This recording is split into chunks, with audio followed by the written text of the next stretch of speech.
Matthieu 24, verset 1 jusqu'à verset 15.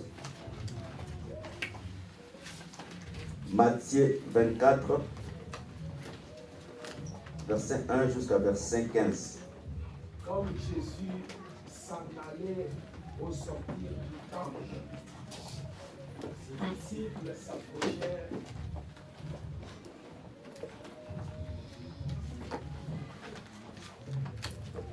Comme Jésus s'approchait au sortir du temple, ses disciples s'approchèrent pour lui en faire remarquer les constructions. Mais il leur dit, voyez-vous tout cela? Je vous le dis en vérité, il ne restera pas ici, pierre sur pierre, qui ne soit renversé. Il s'assit sur la montagne des Oliviers. Et les disciples vinrent en particulier lui faire cette question. Dis-nous quand cela arrivera-t-il et quel sera le signe de ton avènement et la fin du monde? Jésus leur répondit, prenez garde que personne ne vous séduise, car plusieurs viendront sous mon nom disant, c'est moi qui suis le Christ, et ils séduiront beaucoup de gens. Vous entendrez parler de guerre et de bruits de guerre. Gardez-vous d'être troublés, car il faut que ces choses arrivent, mais ce ne sera pas encore la fin. Une nation s'élèvera contre une nation, un royaume contre un royaume. Il y aura en divers lieux des famines et des tremblements de terre. Tout cela ne sera que le commencement des douleurs. Alors, on vous livrera au tourment et l'on vous fera mourir, et vous serez haïs de toutes les nations à cause de mon nom. Alors aussi, plusieurs succomberont et ils se haïront les uns les autres. Plusieurs faux prophètes s'élèveront et ils séduiront beaucoup de gens. Et parce que l'iniquité se sera accrue, la charité du plus grand nombre se refroidira. Mais celui qui persévérera jusqu'à la fin sera sauvé. Cette bonne nouvelle du royaume sera prêchée dans le monde entier pour servir de témoignage à toutes les nations. Alors viendra la fin. Amen. On va vous asseoir, on va continuer à faire la lecture. Luc et Marc 11, verset 1 jusqu'à verset 10.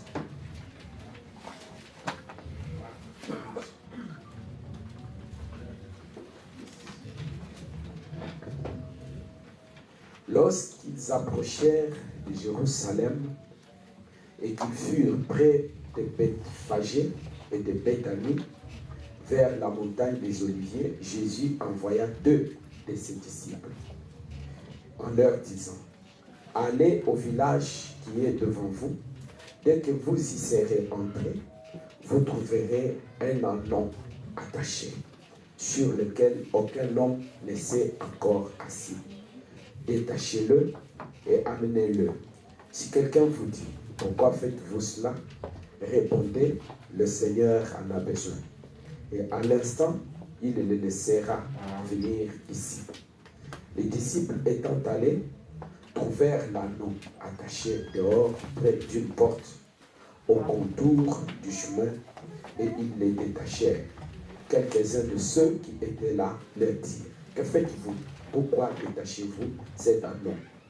Ils répondirent, comme Jésus l'avait dit, et on les laissa aller. Ils amenèrent à Jésus l'ânon, sur lequel ils jetèrent leurs vêtements, et Jésus s'assit dessus. Beaucoup de gens étendirent leurs vêtements sur le chemin, et d'autres des branches qu'ils coupèrent dans les champs. Ceux qui précédaient et ceux qui suivaient, Jésus criait, Hosanna, béni soit celui qui vient au nom du Seigneur. Béni soit le règne qui vient, le règne de David, notre Père. Hosanna dans le lieu très haut. Jésus entra en Jérusalem, dans le temple. Quand il eut tout considéré, comme il était déjà tard, il s'en alla à Béthanie avec les 12. Amen. Deutéronome 20. Deutéronome 20, verset 10. jusqu'à verset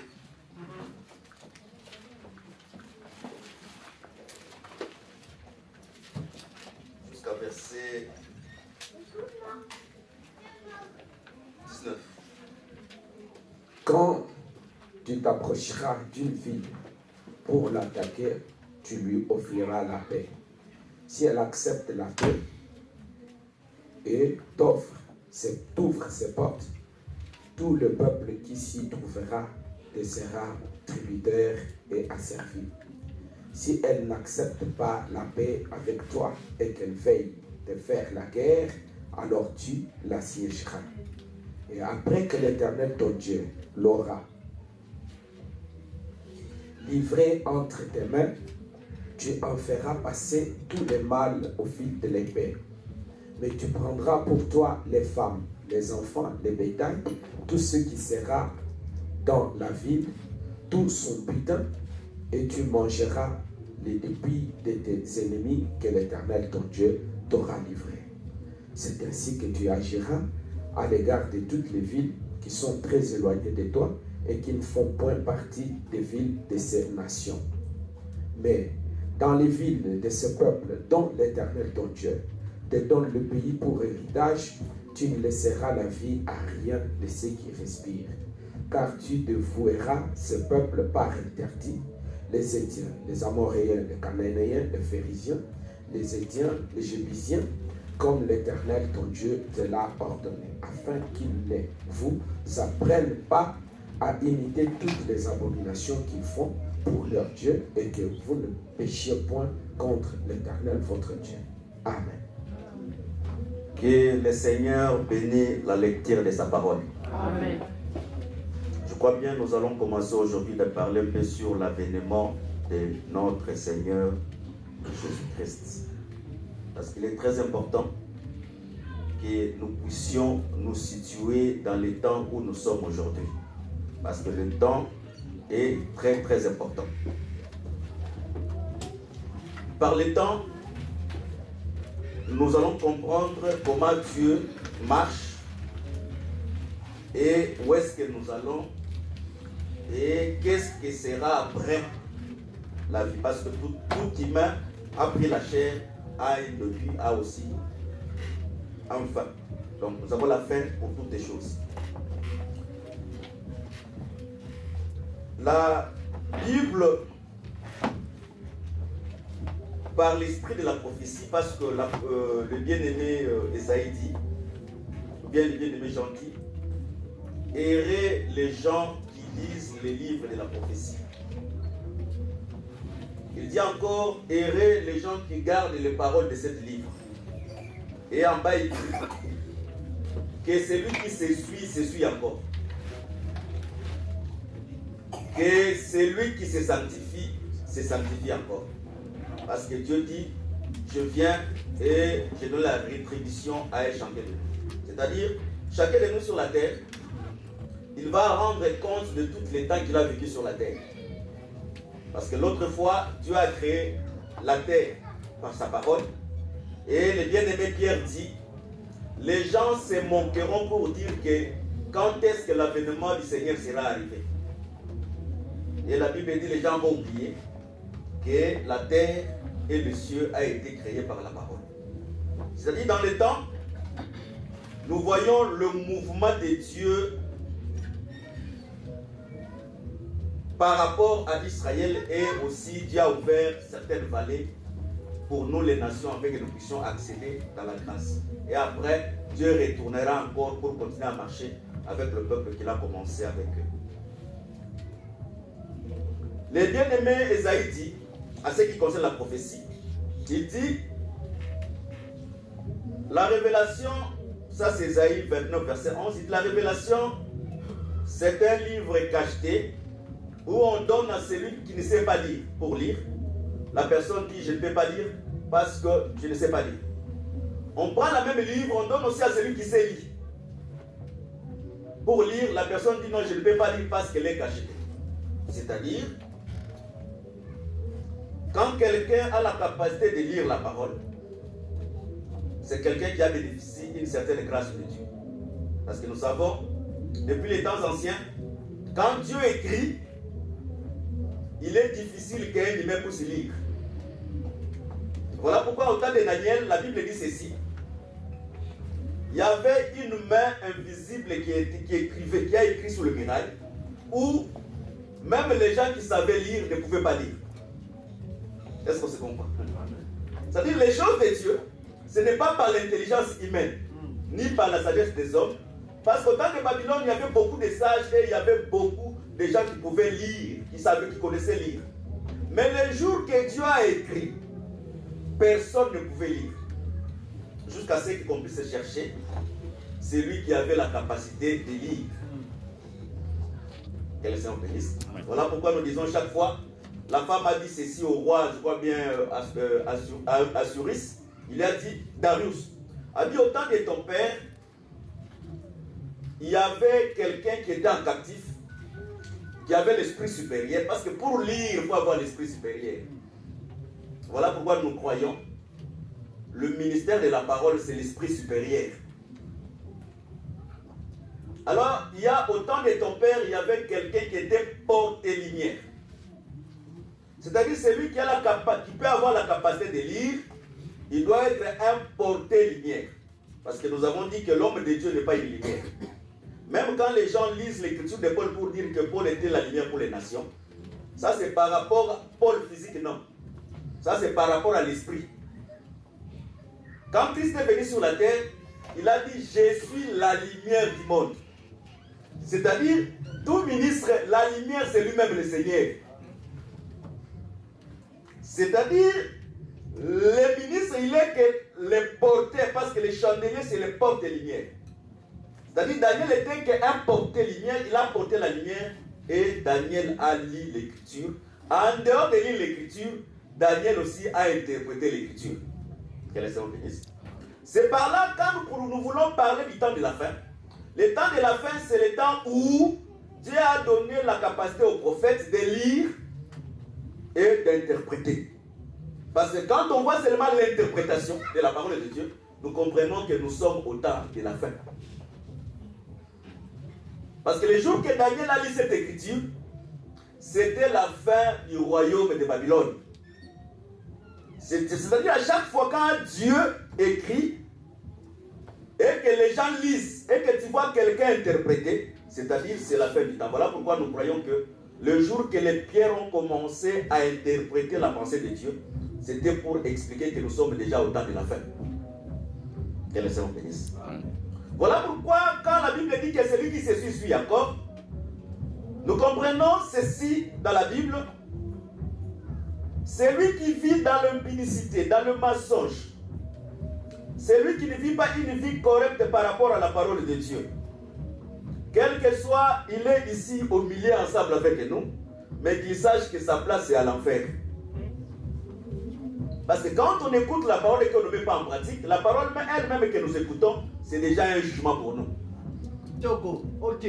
Que le Seigneur bénisse. Voilà pourquoi la Bible dit, ne vous bornez pas seulement à écouter la parole de Dieu. Quand on écoute la parole, on doit avoir aussi la capacité de le mettre en pratique.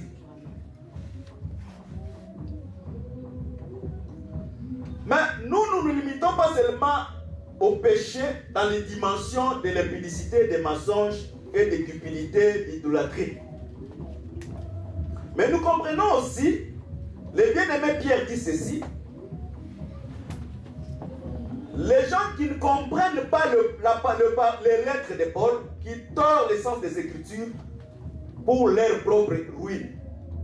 C'est-à-dire, là où on tord l'essence des Écritures, leur sort, c'est la ruine éternelle qui est l'enfer.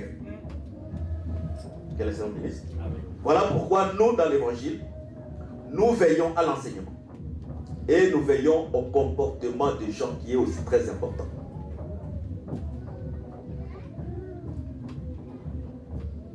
Si nous veillons seulement sur l'enseignement et que nous ne cherchons pas à voir comment les gens se comportent au travers de cet enseignement, c'est là où il y a un problème. On ne peut pas seulement prêcher parce qu'un Lévi était un officier comme un officier de police. Lévi était lecteur de la loi. Et Lévi aussi contrôlait les gens qui mettaient en pratique la loi de Dieu. Voilà pourquoi le ministère, ce n'est pas seulement prêcher. Le ministère aussi, c'est contrôler comment les gens sont en train de vivre la parole de Dieu. Que le Seigneur bénisse. Parce que nous savons, le rouleau du livre a été toujours succulent dans la bouche. Mais dans les entrailles, elle a été toujours amère. Qu'est-ce que la Bible voulait dire par là? Quand nous prêchons la parole de Dieu, c'est bon à entendre. Mais c'est difficile de le mettre en pratique. Vous savez, nous sommes au temps où les gens cherchent à adapter la parole de Dieu par rapport à sa situation. Amen. Les gens cherchent à adapter la parole de Dieu selon ses réalités. Or, tu peux corrompre les gens, mais tu ne peux pas corrompre Dieu.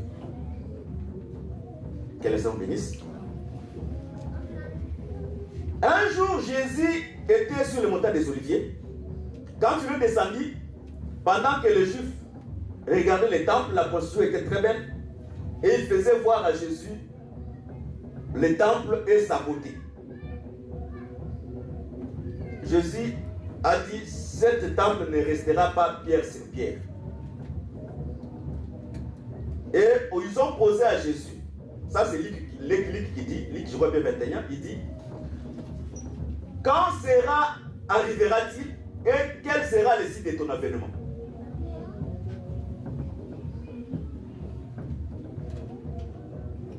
Jésus commence à expliquer dans le bas, quand il dans Luc 21, il dit, quand vous verrez Jérusalem investie par une armée étrangère, sachez que le temps est proche. Dans Matthieu 24, il commence à expliquer, on vous dira que Christ est ici, ne croyez pas. Plusieurs faux prophètes s'élèveront.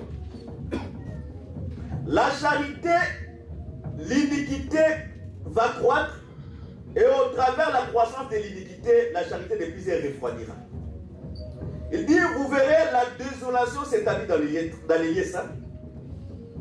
Et en bas, il dit, dans quelques lieux où s'assembleront, et dans quelques lieux où il y aura les cadavres, s'assembleront les aigles.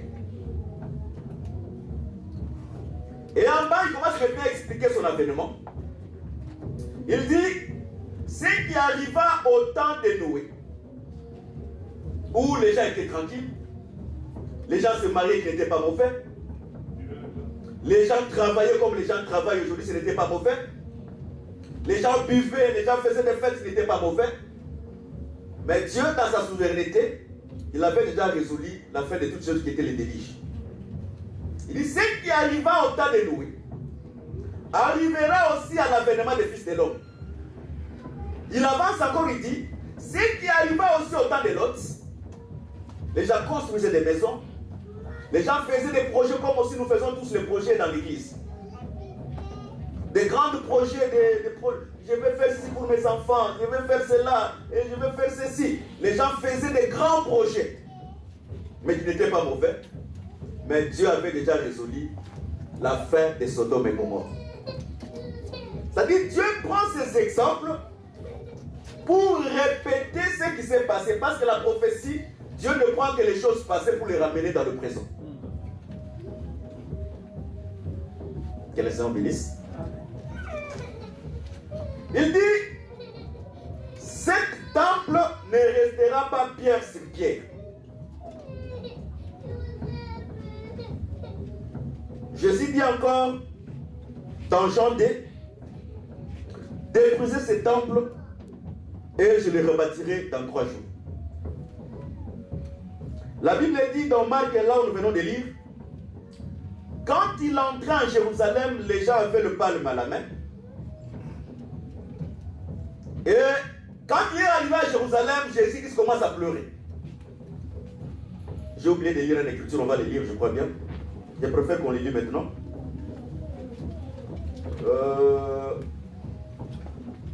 2 Rois 25.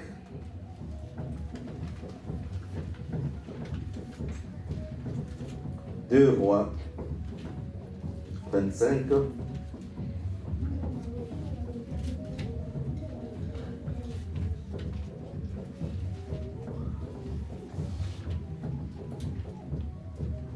Je peux commencer par mon verset 1.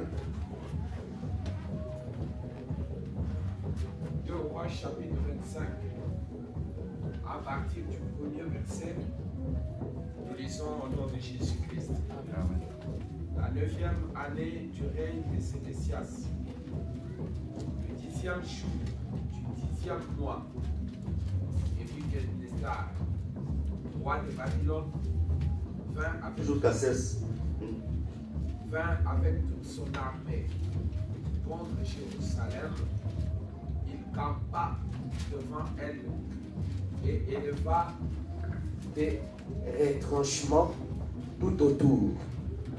La ville fut assiégée jusqu'à la 11e année du roi de Sédécias. Le 9e jour du mois, la famine était forte dans la ville et il n'y avait pas de pain pour le peuple du pays. Alors, la brèche fut faite à la ville et tous les gens de guerre s'enfuirent de nuit par le chemin de la porte entre les deux murs près du jardin du roi. Pendant que les Chaldéens environnaient la ville, les fuyards prirent le chemin de la plaine.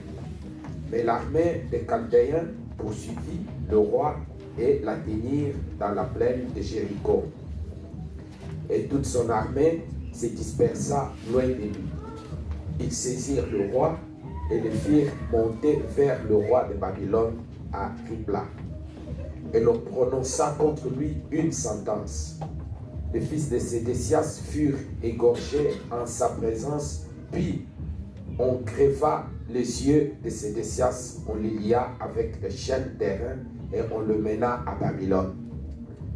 Le 7e jour du 5e mois, c'était la 19e année du règne de Nebuchadnezzar, roi de Babylone. Nebuchadnezzar, chef des gardes, serviteur du roi de Babylone, entra dans Jérusalem.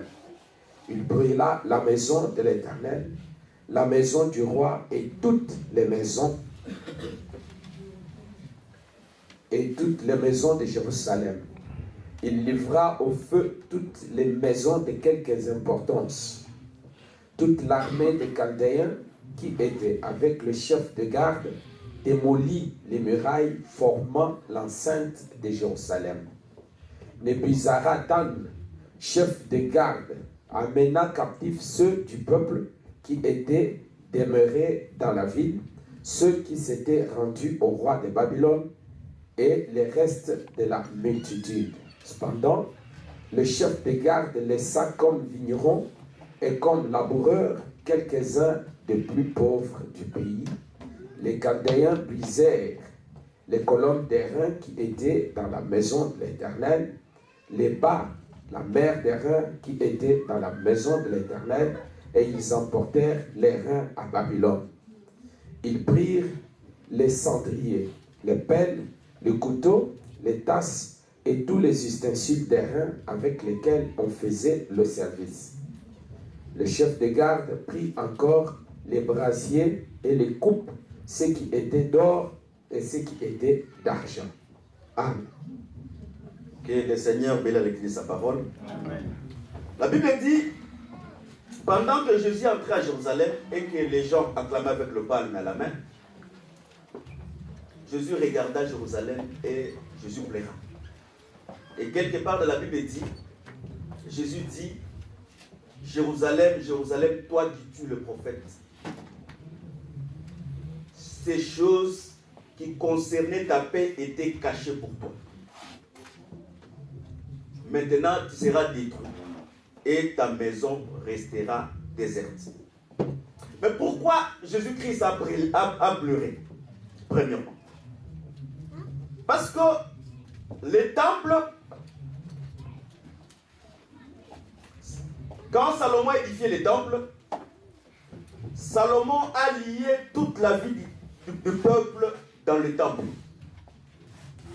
Les temples, c'était le seul lieu où, quand le peuple ne travaillait pas le 7e jour, pouvait aller écouter la loi de Dieu. Parce que dans les temples, le 7e jour, personne ne travaillait. Mais sauf c'est les sacrificateurs qui travaillaient dans les temples parce qu'ils lisaient la loi de Dieu. C'est-à-dire pendant que Dieu ne travaillait pas, pendant que les gens ne travaillaient du 1er au 6e jour, mais le 7e jour, c'est les sacrificateurs qui travaillaient dans les temples parce que dans les temples, on lisait la loi de Dieu. Et dans les temples, tout celui qui avait un problème, parce que Salomon a dit, si même quelqu'un a péché, mais si la personne se répand, s'il prie, en regardant même vers cette maison, l'Éternel écoute lui.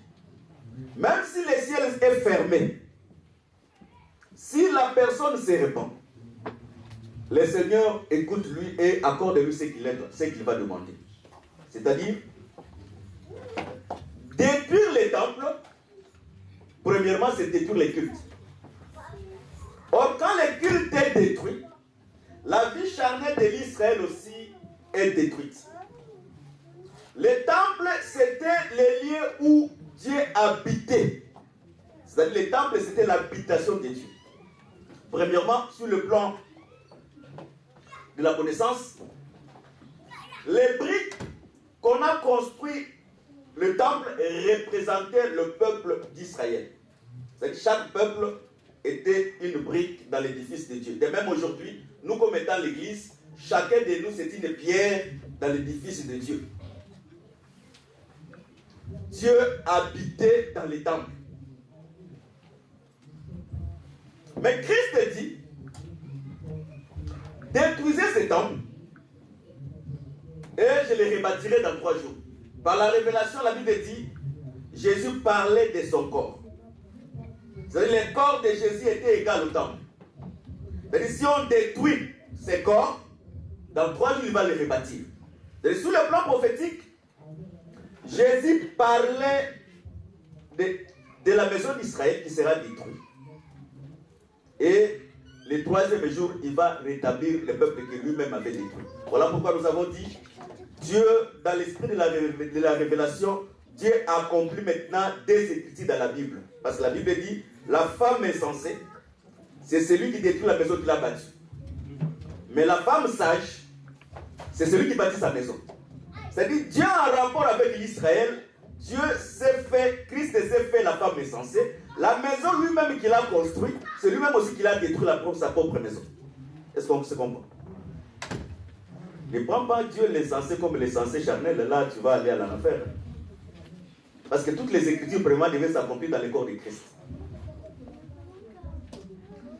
Mais les temples, les bien-aimés, Matthieu dit, lorsque vous verrez la désolation s'établir dans les lieux saints, sachez que le temps est proche. Paul explique cette pensée. Il dit, l'adversaire se lèvera plus que toute chose jusqu'à s'asseoir dans la maison de Dieu et de se faire tuer. La désolation et l'abomination, c'est quoi? C'est quand quelqu'un entre dans le temple de Dieu et la personne se fait Dieu. C'est ça maintenant Paul explique la pensée de Matthieu 24. Maintenant, nous retournons vers les temples. Nous comprenons que les temples, c'est l'habitation de Dieu. Aujourd'hui, les temples représentent l'ensemble des Écritures. Parce que Dieu aujourd'hui, il réside dans sa parole. Les versets, ce sont les briques qui forment l'édifice de Dieu. Est-ce qu'on se comprend? Donc, aujourd'hui, si quelqu'un s'identifie avec l'Écriture, il devient Dieu. On se comprend. Si quelqu'un se dit, exemple, moi tel que je suis Malachie 4. C'est-à-dire, il entre dans les temples, il s'assoit et il se fait Dieu. Deuxième exemple. Si quelqu'un se dit que moi tel que je suis là, c'est moi l'évangile éternel.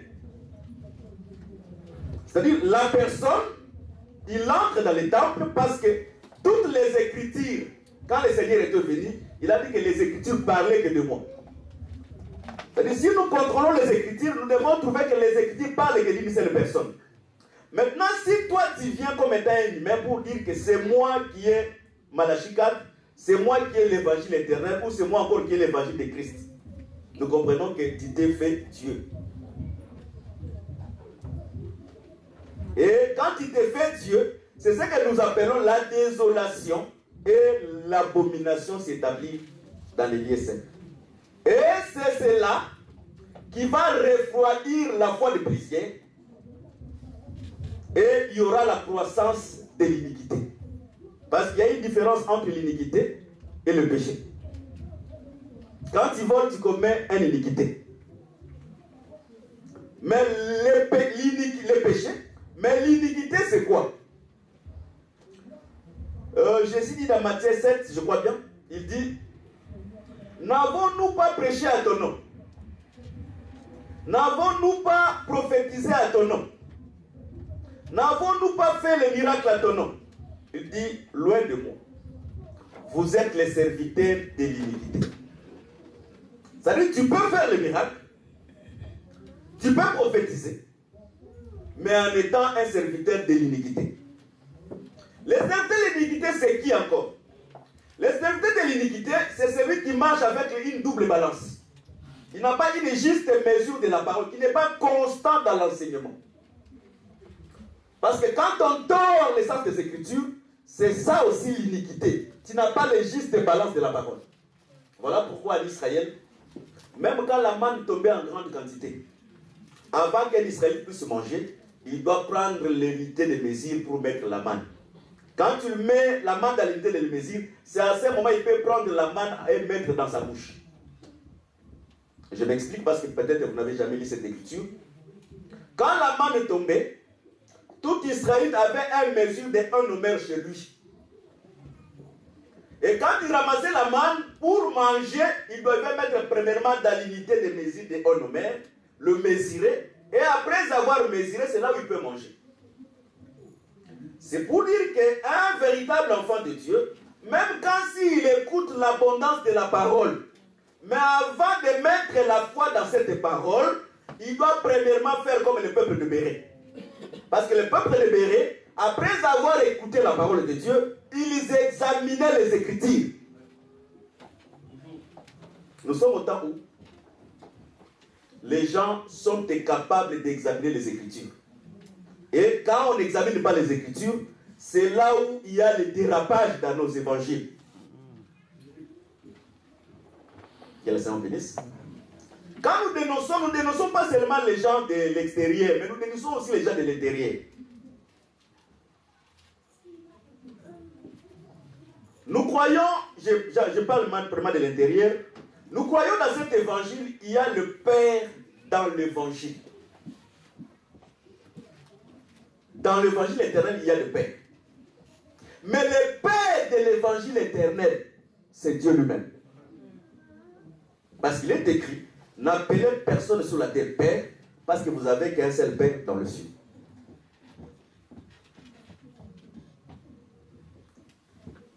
Le Père dans l'évangile,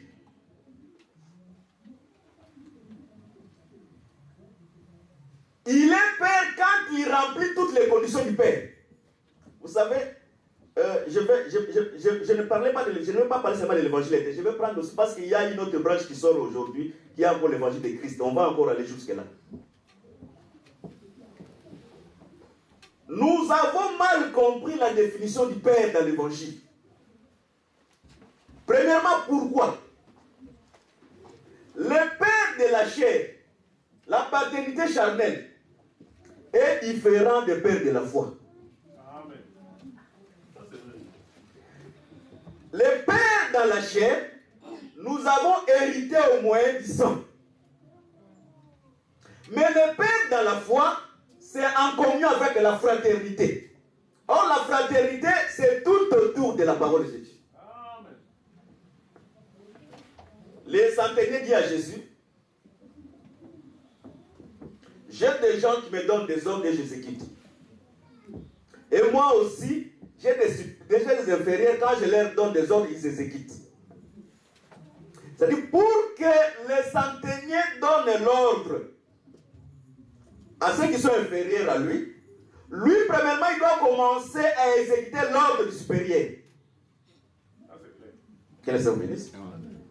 Un enfant de Dieu, avant même de chasser un démon, il faut premièrement qu'il soit soumis à celui qui est supérieur de lui. Il faut que premièrement la personne ait la capacité de respecter la parole. C'est à ce moment, par l'autorité de la parole, il sera investi de l'autorité de chasser les démons. Tu ne peux pas être dans le péché et chasser un démon. Jamais, ça ne se fait pas. Voilà pourquoi tu verras que Adam, Dieu lui a donné la capacité de dominer sur la terre, sur les animaux. Mais le jour que Adam a désobéi à l'autorité supérieure, les animaux ne pouvaient plus aussi obéir à Adam. Dieu ne change pas sa manière de travailler. Dieu il reste constant dans sa marche, dans sa parole. Si quelqu'un obéit à la parole, quand on dit que tu seras la tête et non la queue, ce n'est pas des slogans. Tu seras la tête et non la queue, il faut lire, ne lis pas seulement les dernières écritures. Commence par la tête. Si tu obéis à ma parole, tu seras la tête et non la queue.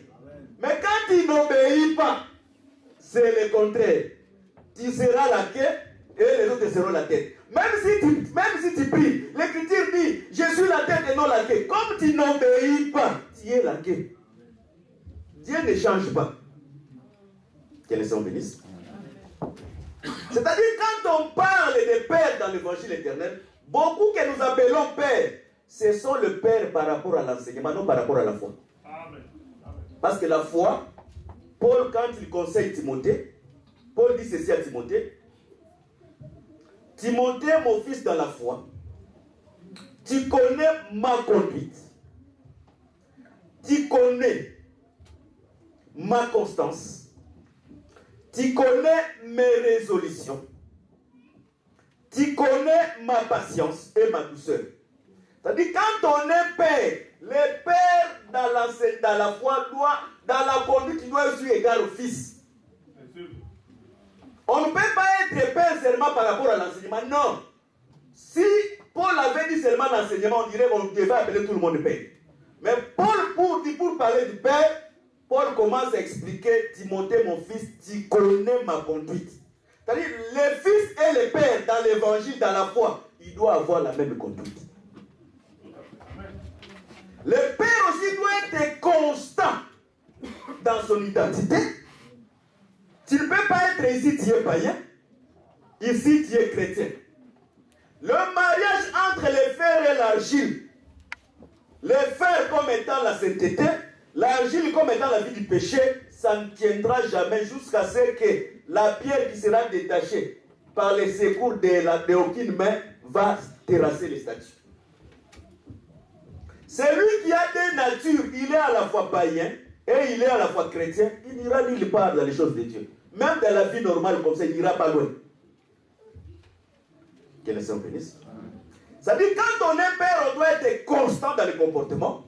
On doit être aussi constant dans l'enseignement.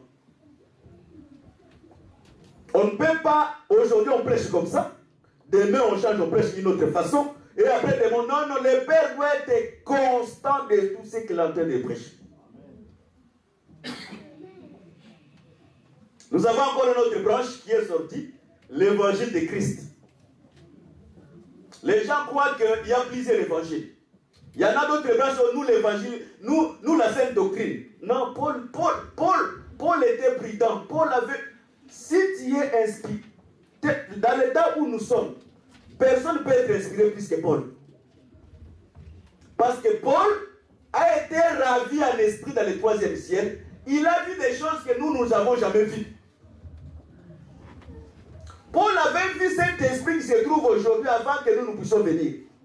Il a dit, il n'y a pas plusieurs évangiles. Mais il y en a qu'un seul, mais ce sont les gens qui vous trouvent. Amen. Quel est son ministre? Les gens de l'évangile de Christ, Ils arrivent même à prêcher que Jésus-Christ est ressuscité le 4e jour. Et tu verras quelqu'un dans l'Internet, il est posé. Voilà pourquoi nous vous disons, vous qui suivez l'Internet, vous êtes des mendiants. Parce que là où il y a un juste, vous n'êtes pas la postérité du juste. Parce que la Bible dit, la postérité des justes ne mange pas le pain de la mendicité.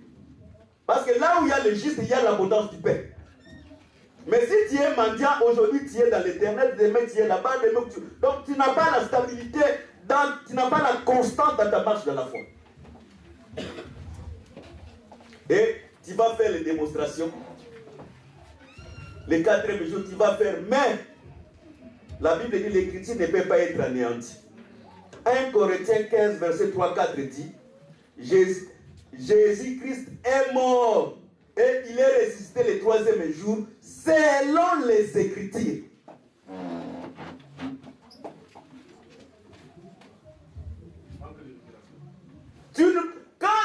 Quand tu commences à avoir les révélations au-delà de Paul, ça, je ne sais pas si je peux t'appeler, tu es devenu diabolique. Parce que tel que nous sommes, de la même manière que Paul a conseillé Timothée de répéter ce qu'il était en train de prêcher, nous aussi dans notre temps, nous répétons seulement ce que Paul avait prêché. Voilà pourquoi nous conseillons même aux frères et aux sœurs. Quand tu veux aller, qu'on puisse, avant d'aller dans les tailleurs, ne consulte pas premièrement le catalogue. Mais avant d'aller voir un tailleur, consulte premièrement Paul. Quand tu termines à consulter Paul, là maintenant tu peux consulter le catalogue et ramener ton vêtement dans les tailleurs. Mais parce qu'il sert du Seigneur, quand tu ne consultes pas Paul, pour aller ramener son habit chez les tailleurs, il va faire l'habit selon le monde. C'est ça. Or, avant d'aller voir les tailleurs, aller avant de regarder les catalogues, premièrement, il faut consulter Paul. Quand tu consultes Paul, tu termines à consulter Paul, parce que Paul va te dire que la femme doit s'habiller avec pudeur et modestie.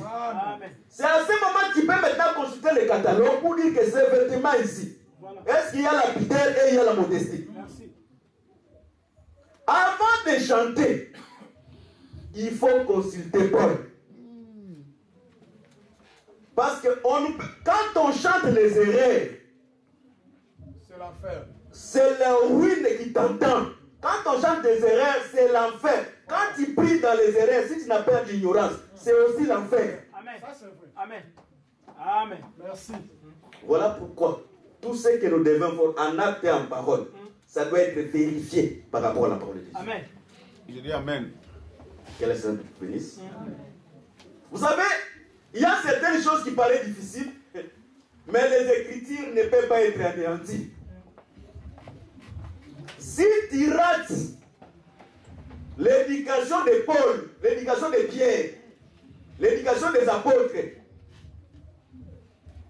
c'est nul pour ton salut. Que le Seigneur bénisse. Voilà pourquoi pour appeler quelqu'un père, le père doit regrouper les conditions que le père, parce que nous sommes tels que nous on est là. Peut-être tu es par rapport à la chair. Tu es venu ici de Centrafrique, comme Boris est venu de Cameroun. Tout le monde est venu par-ci par-là. La sœur Séverine est venue ici de Maya, c'est de où? Si on est réunis, c'est la fraternité de la parole qui nous réunit. C'est-à-dire, c'est les Écritures qui nous réunissent. À chaque fois quand nous sommes en réunion, nous vérifions ce qui nous réunissent. En dehors de la parole, rien ne nous réunit. Voilà pourquoi la Bible dit, en quelque lieu qui aura les cadavres, les aigles s'assembleront. Amen. Le rassemblement des aigles aussi, c'est le signe de l'avènement de notre Seigneur Jésus-Christ. Les cadavres se croient. Les cadavres, c'est le corps de Jacob. Parce que quand Jacob meurt en Égypte, les Égyptiens et les Israélites doivent s'entourer tout autour de son cadavre. Et le vrai cadavre, c'est le Seigneur Jésus qui est mort à la croix. Voilà pourquoi quand nous sommes réunis, on se réunit devant les cadavres. On doit vérifier si le cadavre est bon où le calabre il est déjà. Parce qu'il a dit, si vous ne mangez pas ma chair, si vous ne buvez pas mon sang, vous n'aurez pas la vie. Que le Seigneur bénisse. Pendant que Jésus entra à Jérusalem, Jésus pleura. Pourquoi Jésus a pleuré? Parce que parmi les signes de l'avènement du Seigneur Jésus-Christ, Luc explique que Jérusalem sera investie d'une armée étrangère. Or, la prophétie, Dieu ramène seulement ce qui était dans le passé. Qu'est-ce qui s'est passé dans le passé? Jérusalem était entourée par l'armée de Babylone et ils ont pris les rois. Ils l'ont crevé les yeux et ils l'ont lié dans les chaînes, ils l'ont ramené à Babylone et toutes les ustensiles du temple étaient partis en Babylone. Et après avoir ramené les ustensiles en Babylone, ils ont détruit les temples. Or, toutes les écritures, toute écriture est inspirée de Dieu, c'est-à-dire toutes les écritures doivent s'accomplir dans le corps de Christ. C'est-à-dire Jésus pleurait parce qu'il savait. Quand Jérusalem sera investie par l'armée étrangère, lui comme étant un roi, premièrement, on va lui crever les yeux. Deuxièmement, on va l'attacher des chaînes et on va les ramener chez les nations. Est-ce qu'on se comprend? Je vais continuer. Je prends encore un deuxième exemple pour que nous puissions nous comprendre. Samson, pour qu'il devienne serviteur des Philistins, parce que Samson, quand il est en Israël, Samson est très fort. Pour que Samson devienne faible, premièrement, on doit couper Samson les cheveux. Or, Samson, sa vie était liée au roi de Nazaréen. La lame ne pouvait pas passer sur sa tête. La lame qui est l'image du péché ne pouvait pas passer sur sa tête. Parce qu'il ne pouvait pas retenir les cheveux. Parce que les cheveux appartiennent à la femme. Que le Seigneur bénisse. Voilà pourquoi dans la Bible, il est malsain qu'un homme ait de longs cheveux. Même s'il est blanc, même si un blanc vient dans notre évangile ici, on va dire à ces blancs de couper ses cheveux. Oh, vous ne verrez pas un blanc dans l'évangile éternel où il a pris ses cheveux, il a fait des quais, il a pris parce qu'il est blanc, il a beaucoup de cheveux. Non. Nous, on n'a pas de problème si tu as beaucoup de cheveux ou tu n'as pas peu de cheveux. Nous, Paul sera derrière toi. Il est malsaignant que l'homme ait de longs cheveux. Amen. Et la femme à son tour, la femme doit avoir les longs cheveux. La femme ne peut pas, on ne peut pas avoir une sœur, il a coupé les rangs diaboliques là. Et il a mis des strics blancs sur la tête.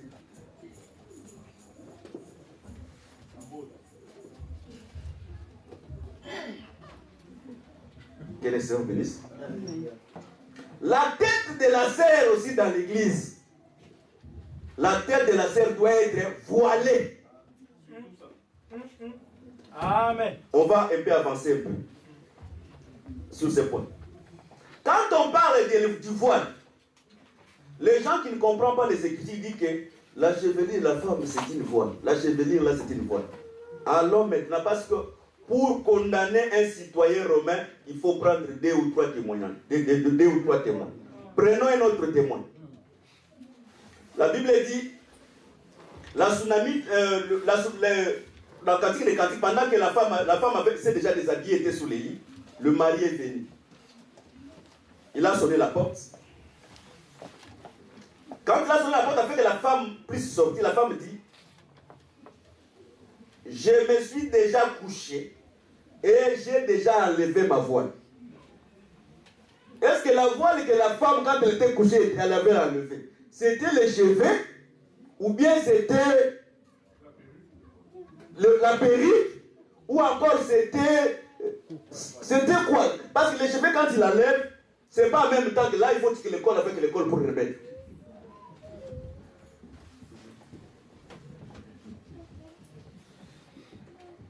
C'était la voile physique. Il y a une différence entre la voile et le chapeau. Parce que les sœurs peuvent venir en chapeau à l'église, quoi qu'il est voilé. Non, tu n'es pas voilé. La voile, c'est couvrir la tête et tous les cheveux. Tous les cheveux. Amen. Parce que quand on voit tes cheveux, c'est qu'on voit ta tête. Merci. Voilà pourquoi dans cet évangile, la femme n'a pas la tête. C'est l'homme qui a la tête. Voilà pourquoi nous disons chaque fois. Et si dans ta maison, la femme a déjà pris la place de l'homme, quand tu viens dans cet évangile, on va restaurer ton autorité. Et on va aussi restaurer la domination de l'homme chez la femme, qui n'est pas un péché.